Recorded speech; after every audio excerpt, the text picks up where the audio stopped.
Hello.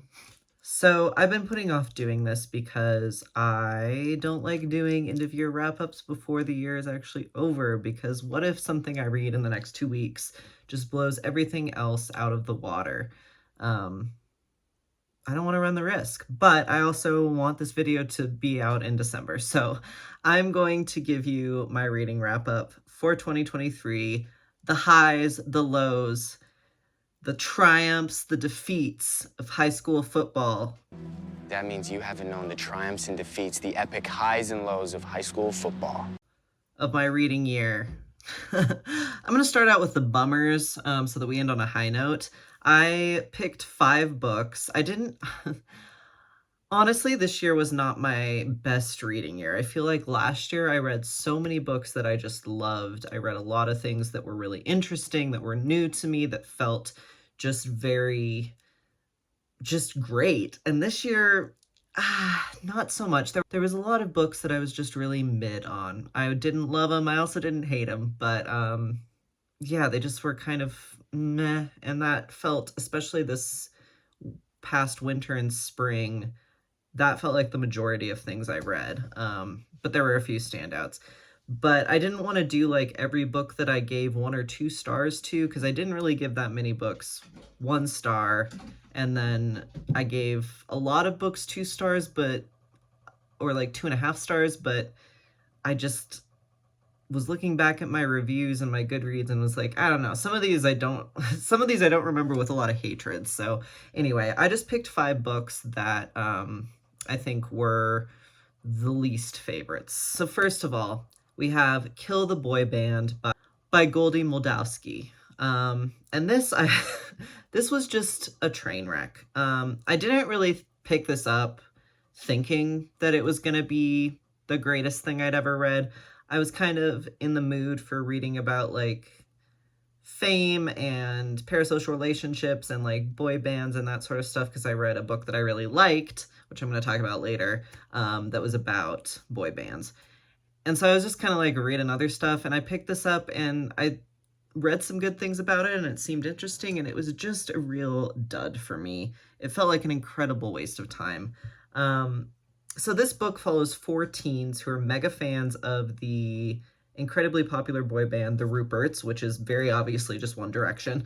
And they go together on a trip to see a show that the Ruperts have. Spoilers, it ends up with them kidnapping and killing one of the boy band members. So that was whiplash. It's definitely supposed to be a dark comedy. It's supposed to be satirical.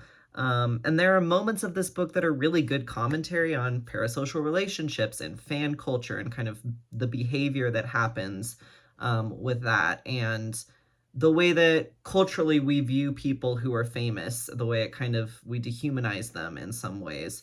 And there were good moments, but they were just crowded out by a writing style that was, yeah, it tried to be satirical, but I don't feel like it actually made the decision whether it was going to be satirical or serious ever. So it just ended up being ridiculous. There were super clunky characterizations that leaned really heavily on stereotypes. The whole thing is that we're not sure if it's an unreliable narrator or not, but yeah, I just didn't really feel like it followed through on any of that stuff.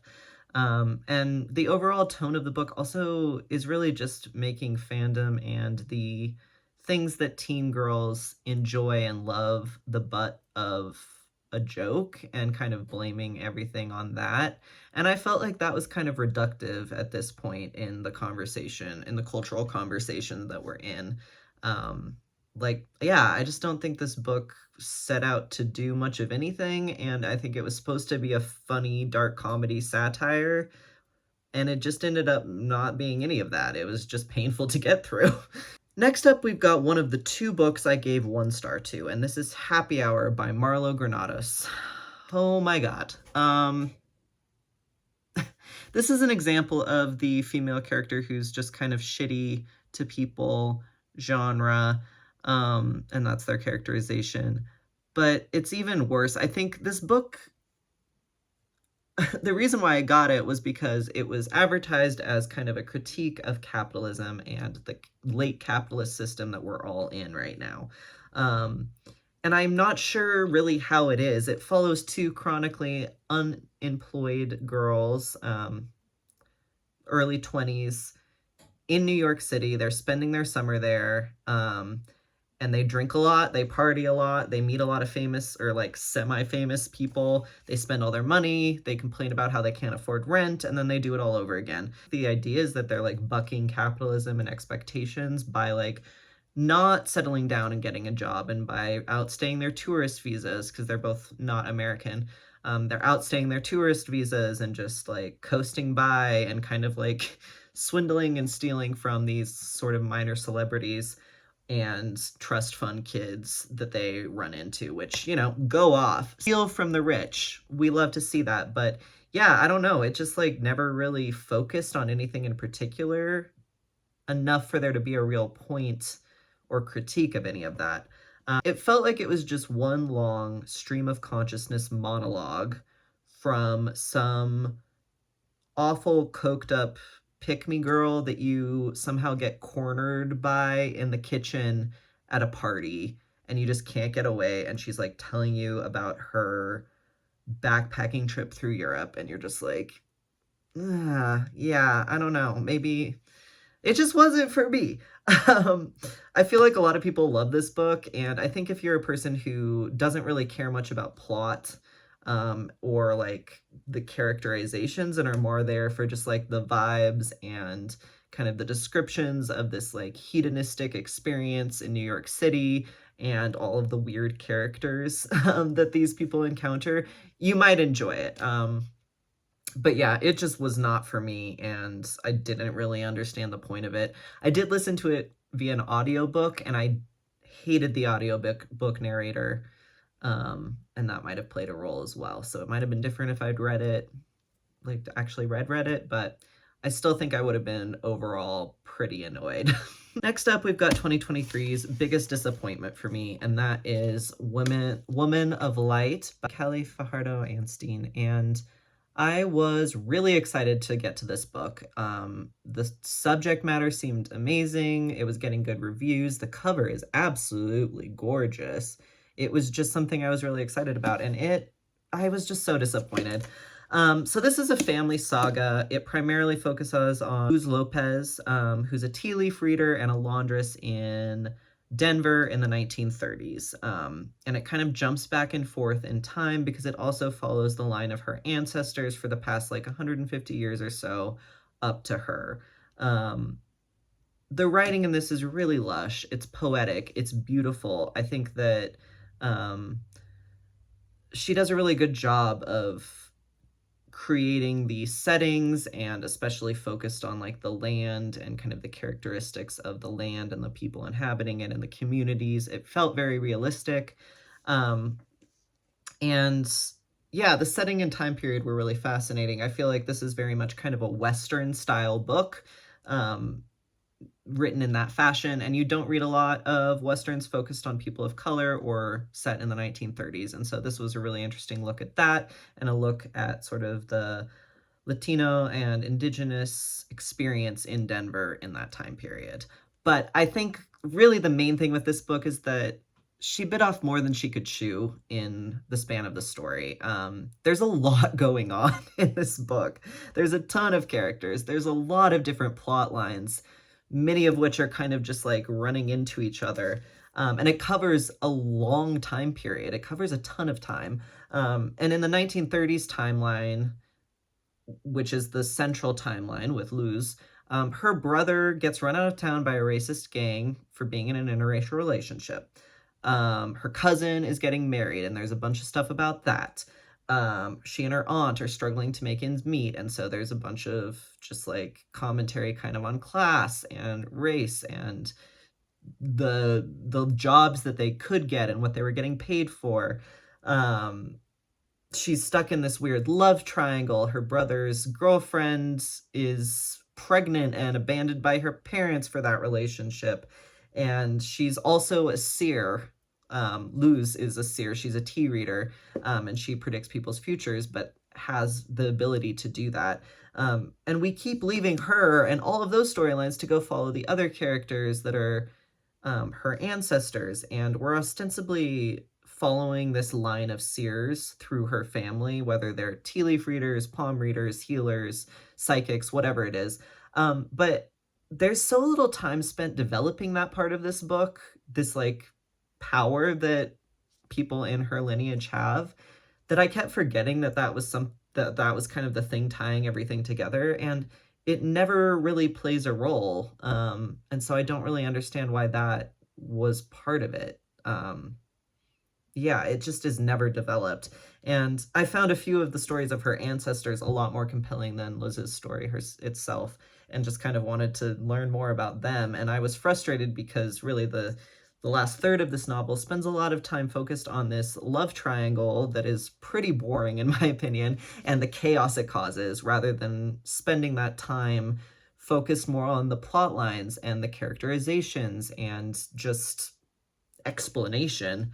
Um, so I was bummed out about it. I didn't like it. And next up, you already know, we've got Big Swiss, another major disappointment for me. I've already talked about this in more than one video, so I'm not going to get too deep into like why I was so disappointed by this book, but basically I thought it was going to be really good. It ended up just being another book about an unlikable female character doing shitty things with no like real point to it. I just found it to be pretty shallow and vapid. It is meant to be a satirical social commentary, and it's not. It doesn't go deep enough. It doesn't analyze the things that happen in it or the actions of the main character enough for it to do any of those things. It's not the unhealthiness of the relationship that's central to this story or the actions of the main character that make me not like this book. It's the fact that there's never any real analysis of any of those things in the narrative. It's the treatment of those things by the narrative and the sprinkling of racism and biphobia and weird tokenization that tops it all off. I don't know. It just didn't do it for me. The main character in this book lives in this old house with her elderly roommate, and this house has a beehive, like a bee colony in the living room. And that, for me, was the most interesting part of this book. The bees were the best character, because I would have liked to have read a book about a hive of bees in an old 18th century house, and these two kind of helpless women trying to deal with them. But alas, that's not what this book was. Okay, last in my list of no thank yous for this year is The Invisible Library by Genevieve Cogman. You've heard me say this already too if you've watched my other videos. This was my other one-star read of the year, and it was just a mess. I feel like the author she took a jar and she threw in like all of the fantasy tropes, all of the steampunk tropes, all of the sci-fi, and she seasoned it with a little bit of murder mystery and like spy thriller, and then she like shredded up a library book and put it in there too, and then she shook it all up and just dumped it out, and that was what this book was. Like, there was just it felt incoherent to me. There was very little well thought out plot. There was it was just going in so many directions that it felt like I, as the reader, was sprinting full tilt into the unknown, and not in a good way.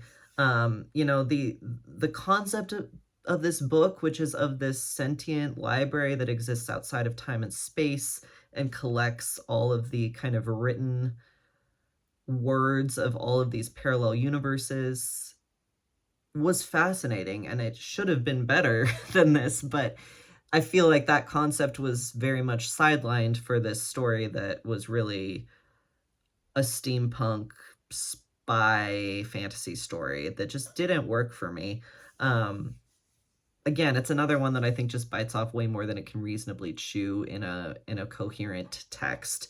And I disliked most of the characterizations, and I also didn't like the primary setting, which was this alternate steampunk London filled with fairies and like Sherlock Holmes ripoffs. I didn't like the setting.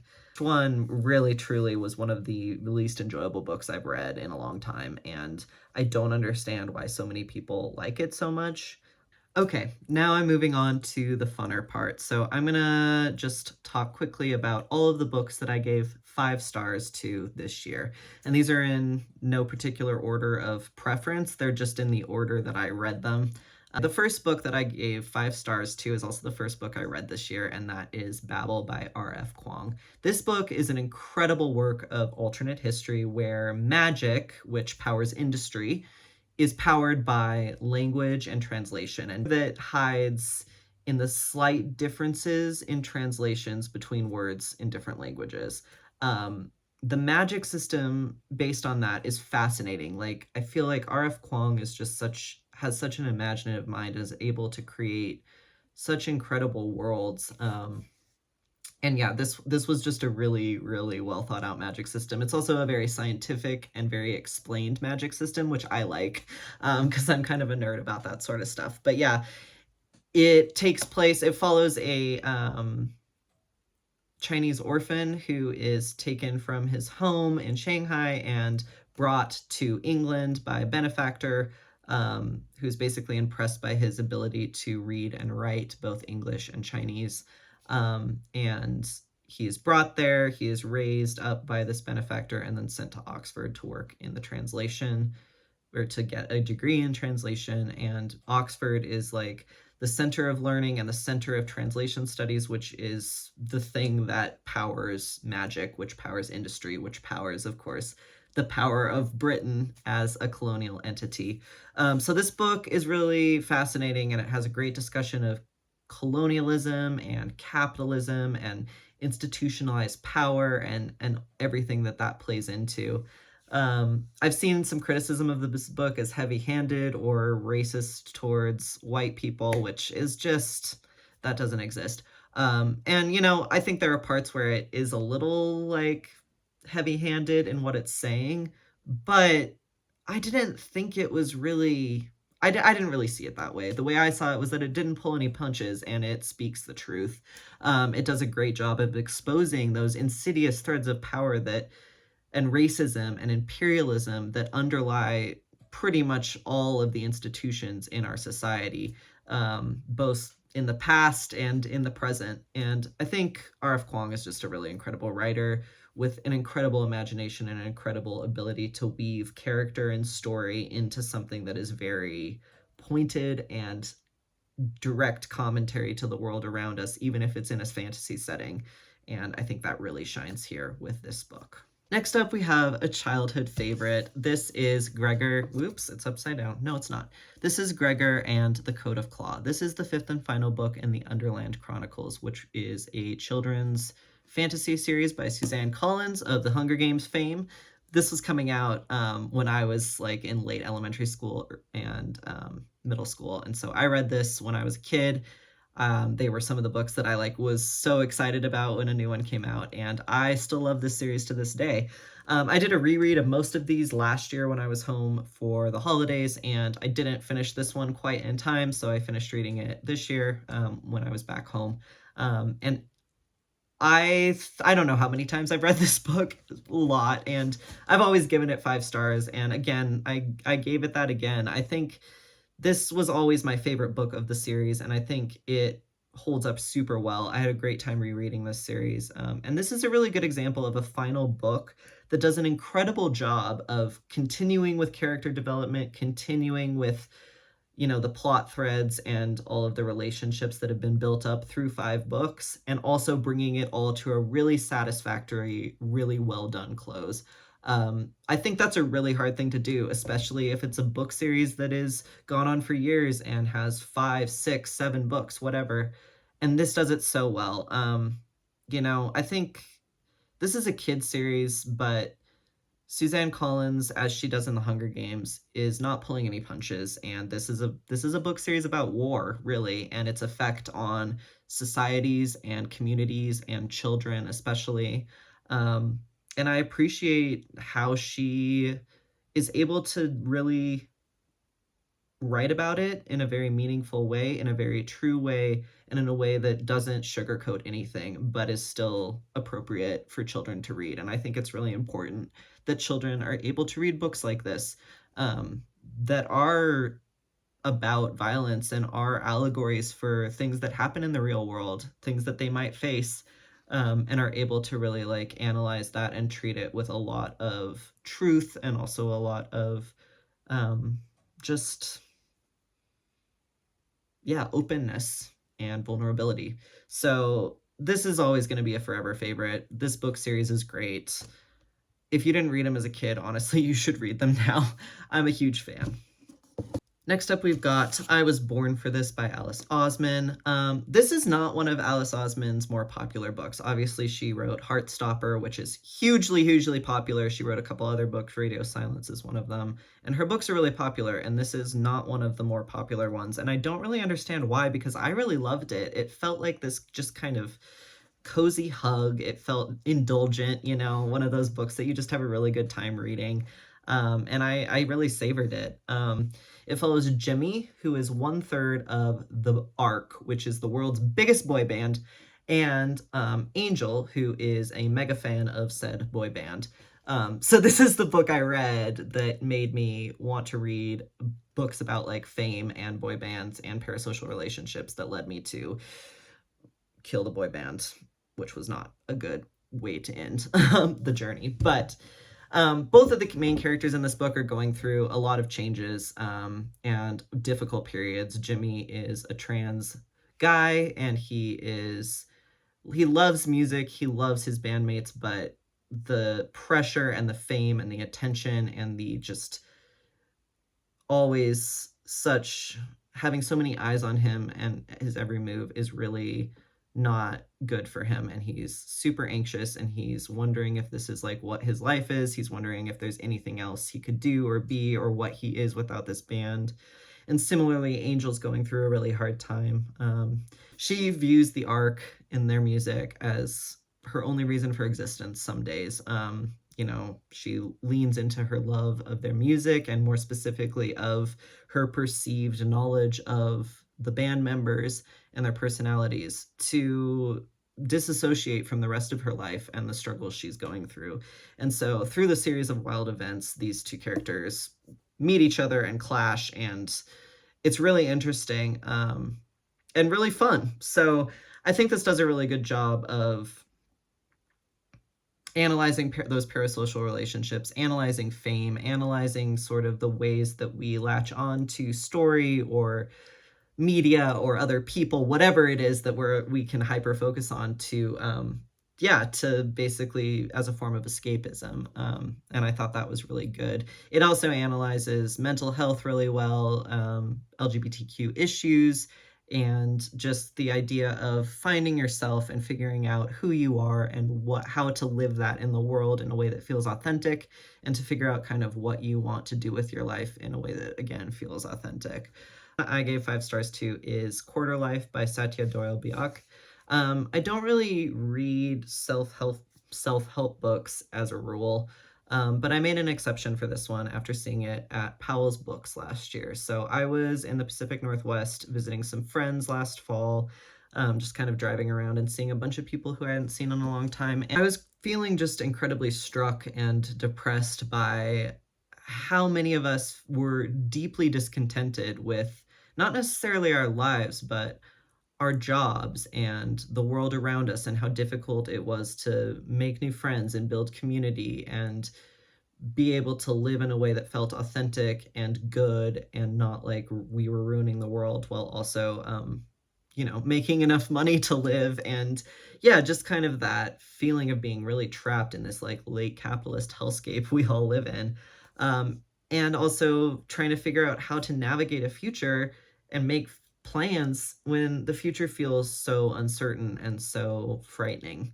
And I saw this book in Powell's while I was there and was like, oh, this is what this book is about. And it is. So the byline for it is the search for self in early adulthood. Because, yeah. And yeah, I just thought it might be something worth reading. And it really was. It's not perfect, I don't think any self-help book or book that claims to like help you figure out things that are really difficult is going to be perfect. It's written by a therapist though, and so she approaches things from a therapeutic and psychoanalytic lens, which I think is really an interesting way to go about it and a helpful way to go about it for someone like me who is experienced with therapy and kind of thinks in that way, I guess. It's a practical guide to self analysis, and it has realistic advice for how to kind of figure out what your life will look like in a fulfilling way while existing in the systems that we exist in. And not going broke or dying. There's points where it's a little black and white and lacking in nuance, but overall, I did find it really helpful and, moreover, comforting to read because it helped me sort of see myself in some of the examples she was giving and some of the people she talked about and some of the ways that she herself views the world and figures out what she wants in life. And yeah, it helped me figure out some shit as I've gone through a lot of career and life changes in the past year or so. It was helpful to kind of have this book in the background, reminding me of different things. Next up is Genderqueer by Maya Kobabe. This is a graphic novel memoir, and I think it is a triumph. It is one of the most frequently challenged and banned books in America right now and has been for the last couple of years since it came out. And it's challenged and banned for quote unquote pornographic imagery, for its frank discussion of gender and sexuality, as well as just sex in general, and for its portrayal of questioning religion and questioning society in general. And it's really sad that a book that this beautiful and honest and kind of loving towards oneself and the world is so frequently challenged and banned, because it really should be celebrated instead. And it doesn't really matter what your identity is, it doesn't matter what your journey has been. This book is worth reading, and it is just really beautiful art. Next up, we've got Me and White Supremacy. And this book, I feel like this book was all the rage in like 2020, 2021. And I read it back then, but I decided to revisit it and reread it and really work through kind of the journaling and reflecting prompts that are included in it. This book is designed to be a multi-week sort of slow journey where you're reading one section a week, reflecting on it, journaling about it, and it builds on itself. So it's almost like a little class, or workshop packaged in the form of a book. It's a really accessible, I think, and good way to start the journey of deconstructing white supremacy, both within yourself and within the institutions that you work in and interact with every day, to be able to even identify what that means and the ways it looks. It's a difficult read in a lot of ways. It's challenging, I think, especially for white people in a Western culture. It really requires you to be open and honest and vulnerable with yourself, but I think that that's a good thing. That's one of its strengths. And I would recommend reading it in like a group setting or as a buddy read, just because then you can kind of discuss things, figure out things that are difficult for you or that are triggering, talk through things, and analyze them. And it also kind of holds you accountable to doing the journaling prompts and the work that the book tells you to do. So I would recommend reading it that way, which I did initially when I read it. But I really enjoyed revisiting it, and I think it was important for me to revisit it and kind of work through it again and see the areas that I had sort of fallen off with or not been thinking about as much. And yeah, just keep working at it.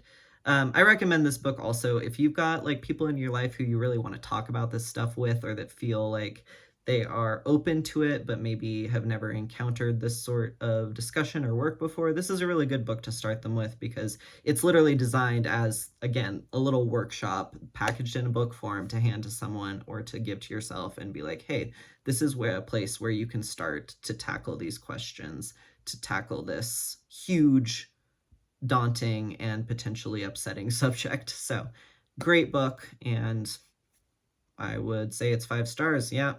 We've got Pew by Catherine Lacey, and this was another really high up on the list. It's mysterious and beguiling and very short and sweet. I think it's a total literary masterpiece. Lacey says so much with so little here, and it's another really impressive look at an author who has just really mastered her craft and is able to play with it a lot. So Pew is the story of a mysterious stranger who comes to a small town in the South. The person is genderless, they are racially ambiguous, and they do not speak. And at first, the town welcomes them in very kindly, and they are taken in by a family and given hospitality. But slowly, as Pew continues to not speak and not give any answers, especially not the ones that the townspeople want, that facade of friendliness and hospitality starts to crack and shatter. And um, some people see Pew as an angel or as a message from the Lord. They see them as someone to confess to or to talk to finally. Some see an ally in them. Um, and these it just starts to expose xenophobia and biases in this small town.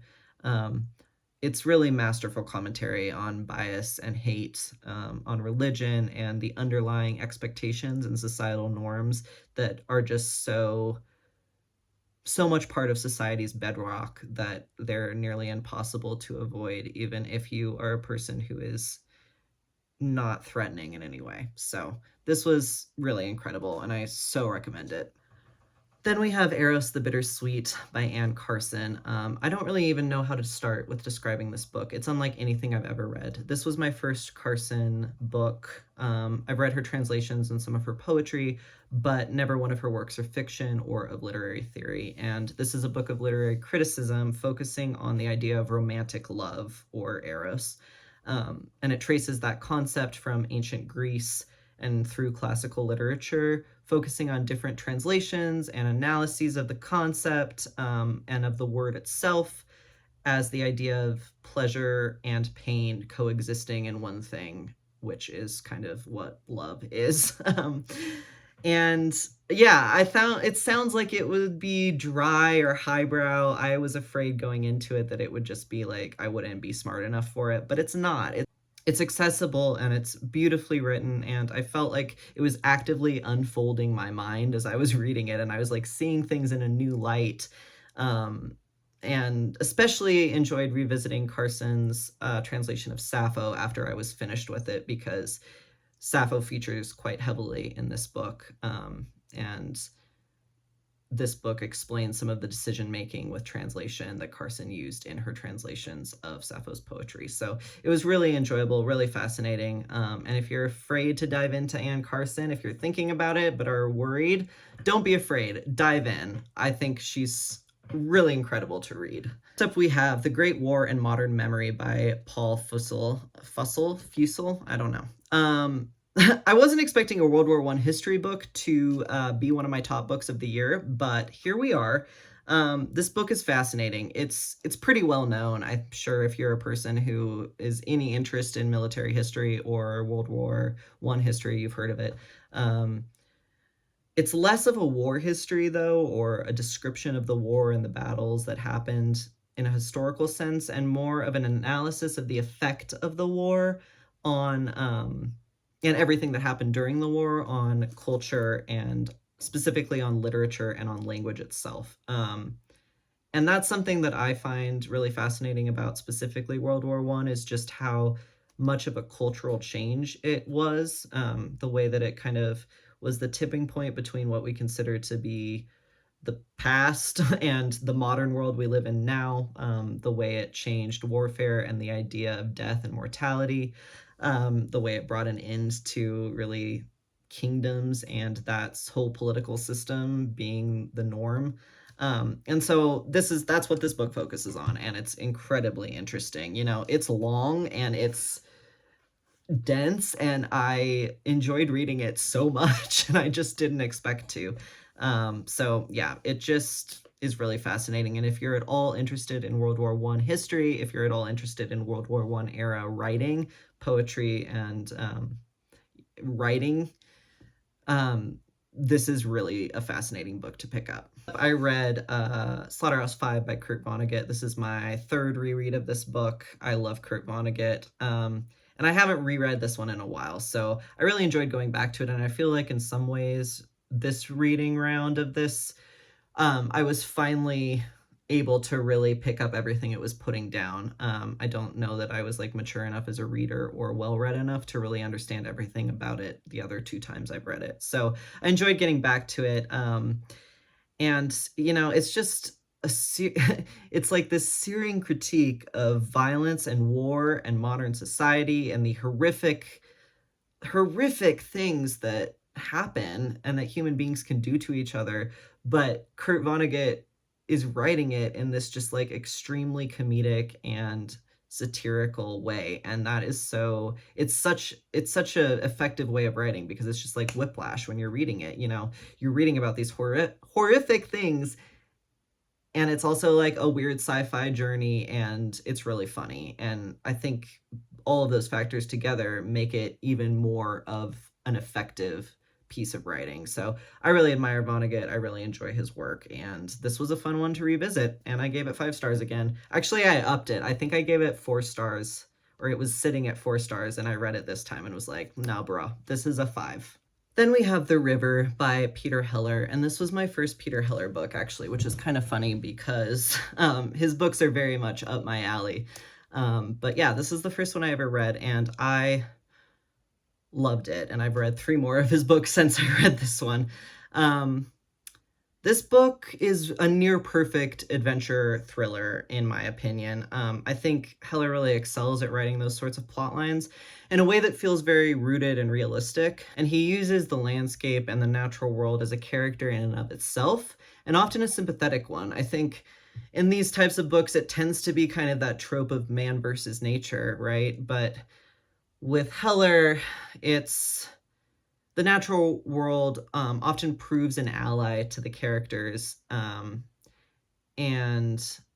an understanding and love and relation and cultivated relationship with the natural world pays off for the characters, and really usually the people it's not the natural world or the dangers of the natural world that are the villains in these books. It's other people. It's man versus man, or man and nature versus man. And I find that really interesting. And the love of land, and I think Heller's love of land and of the landscapes of the West and the natural world shines through in these books so strongly. And his way of writing about nature, he writes very simply. It's not super flowery prose. It's not overly poetic, but it captures the landscapes he writes about so beautifully. This this book is the story of 2 college friends, Wynne and Jack, who go on a wilderness canoe trip in northern Canada at the end of a summer. And a lot happens, but the thing that I loved so much about this book was the relationship and love between those 2 characters. It is really the shining star of the novel. It's emotional and realistic and well fleshed out. And I feel like oftentimes those kinds of portrayals of male friendship are somewhat rare, in media and in novels, and this one was just so beautifully done. I'm still thinking about this book. I read it 6 months ago, and I still think about it. Have I Am by Maggie O'Farrell. Maggie O'Farrell is one of my favorite writers, and this memoir is her at her finest. It's the first nonfiction work I've read of hers, and it's pretty intense. Each section is a description of a near-death experience that she has had. And some are a bit silly, some are like those everyday things in life where you're like, oh man, like, wow, I could have just died, but I didn't. And a lot of them are frightening and really serious, and some are really desperately sad. She weaves the story of her life together in a nonlinear fashion. These don't happen like youngest to oldest. She's weaving them in a really interesting way, in a way that references back to other things. And throughout it, she weaves the story of her life, her relationships, her marriage, and her children, one of whom is very severely allergic to many, many things and is basically having a constant near-death experience. And the way that she tells this story in this book is just incredibly well done. I feel like this year I've read quite a few memoirs, more than I usually do. They're not usually my number one choice, but the ones I've read have just been so creative and incredible. And I think I mentioned in my video where I talked about I Know Where the Caged Bird Sings that was kind of the first literary memoir And all of these books this year, all of these memoirs that I've talked about this year fall certainly under that category, that Maya Angelou kind of pioneered as being just intensely literary and beyond just telling the story of their life. And yeah, this definitely falls into that category. Next up, we've got The Starless Sea, and this is another contender for, I think, one of the best book I read this year. This book got me out of a massive reading slump, and it got me into this like queer fantasy train that I have ridden all the way until now. In this book, we follow Zachary Ezra Rollins, graduate student and son of a medium, as he gets pulled into the mysterious world of a below ground, vast, sentient library. This is a book about books, a book that celebrates the power of stories and the power of storytelling and luxuriates in the traditions of fantasy and romance and dark academia that I think inspired it. And it's just such a fun read. This is what I want. This is what I wanted the Invisible Library to be. The library itself as an entity and this below ground world that Zachary finds himself in is a character in and of itself. It plays an important role. And it's also beautifully written.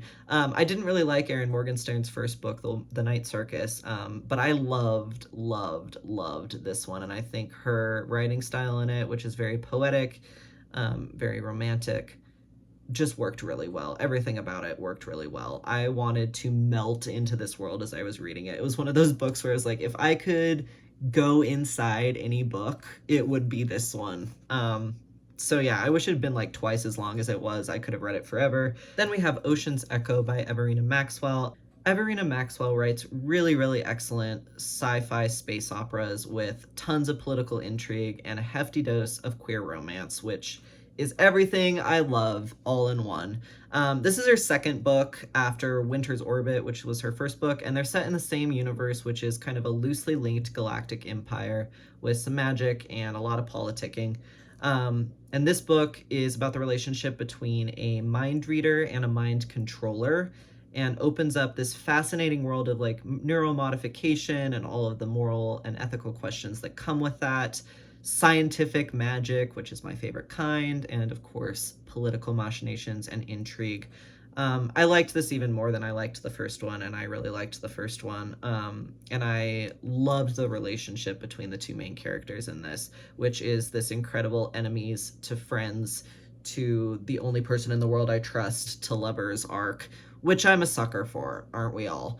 I was rooting for them so hard, and I loved it. The politicking, the plot twists, and the deep ethical questions of this book and her first one make for such rewarding and deep reads. They feel like you just sink into them and there's a lot to chew on, which I like. I can't wait to see what she does next.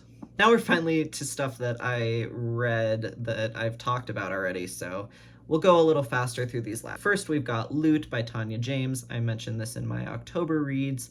This book reminded me of just all of the power and beauty and best parts of storytelling.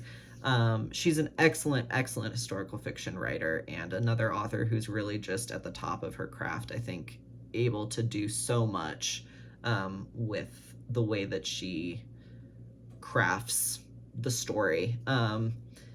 She writes with a lot of variety in this. There's past tense and present tense there. She uses the second person and the first person. There's like a fifth of the book that is told through the journal of a side character. And it could have been incredibly chaotic and not worked at all, but it works so well. It works seamlessly for a really stunning and fresh feeling read. It also is another book that does a really good job of using fiction and a really fun and interesting story to critique the effects and the lasting effects of colonialism and racism, and also the question of stolen art and who owns art and who owns culture in the messy sense, and who owns culture, especially in the case of colonization. So yeah, I love this book. I have recommended it to so many people since I read it as like one of the favorite books I've read this year. And I think it's a very It's a book that should be really broadly appealing because it's historical fiction, it's really interesting character-based work, but also really well plotted, and there's a little bit of heist and a little bit of mystery and a little bit of romance and just a little bit of everything, and it's great. We've got Thistlefoot by Jenna Rose Nethercott, another fantasy world that I wanted to sink into and never leave. This book wasn't perfect, you know, I have some criticisms of it, but overall, I loved so much about it, especially the titular character, which is a sentient house with chicken legs and intergenerational trauma. The book touches on a lot. Like, there's a lot going on here. You know, it's talking about trauma, it talks about racism, it talks about cultural erasure and the stages and the processing of grief, especially when grief isn't talked about and is instead just kind of buried deep. It's also about finding one's place in the world and about familial ties and the different ways of loving. And it's just a really beautiful and tender exploration of all of those themes, while also being, you know, not pulling any punches. It's very realistic and it can be really brutal at times. Like all good retellings of myth and folklore, it really shines a light on how timeless stories can be and how continuing to tell the stories is a form of memory keeping that keeps the past and the people who lived in it alive. Honorable mention shout outs for this year go to The Swimmers by Julia Otsuku. Really amazing book, short. Another thing that's like, wow, this writer really knows what they're doing. Hellbent, loved the second book. I thought it was a great sequel to the first book, Ninth House. In Memoriam by Alice Wynne, which is the book that got me stuck on World War I literature this year. Thought it was really well done and beautifully written. Chain Gang All-Stars, one of the most interesting and creative books that I've read in a long time, and also an incredible hard-hitting indictment of the prison industrial complex. Blood Sister Scribe, another really fun fantasy with a great magic system that I really hope has a sequel coming soon. Paul Takes the Form of a Mortal Girl, which was just such a wild ride. Still thinking about it. Family Meal by Brian Washington, really loved that one. And Blackouts by Justin Torres, which again is a book that is just so uniquely told and so uniquely put together and just incredibly well done. And I'm still thinking about that one too, and probably will be for a while. Stoneblind by Natalie Haynes, another really incredible use of a lot of different perspectives and ways of telling story to come together and weave into a cohesive narrative. So that's it for now. That is my reading wrap up for 2023. I cannot believe that it is almost 2024. I have read 122 books as of right now. Again, I'm probably going to read a few more before the end of the year. I'm halfway through one I'm really enjoying right now. If you want to catch up with what I'm reading with my whole December wrap up and know if I read any books that should have been on this list but didn't make it in time, I will be posting a December reading wrap up early in January. So make sure to keep an eye out for that. Like this and subscribe if you're enjoying this content. If you want to talk about books more, that's what I'm doing. And if you feel like leaving a comment with your best and worst books, I would love to see what you have to say and how your reading year went in 2023.